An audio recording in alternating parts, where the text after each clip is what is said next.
dosłownie milion fotek, milion akcji, milion ziomów, milion dupek.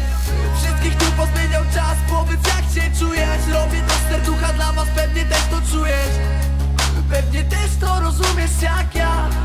Twoich ziomów też pozmieniał ten czas. Ale ważne, że nie jesteś sam, nie jesteś sam, nie. Siema ziomal, jak się czujesz, co tam słychać? Kiedyś my to jedność razem cała klika.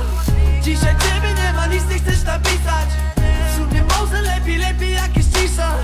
Chociaż czasem przykro mi, że tak dzieje się. Że wolisz trzymać szwedy zamiast nami robić dźwięk. Że wolisz myśleć, czy wziąć perłę, czy starczy na dwie. Przykro mi ziomalu, że to tak skończyło się.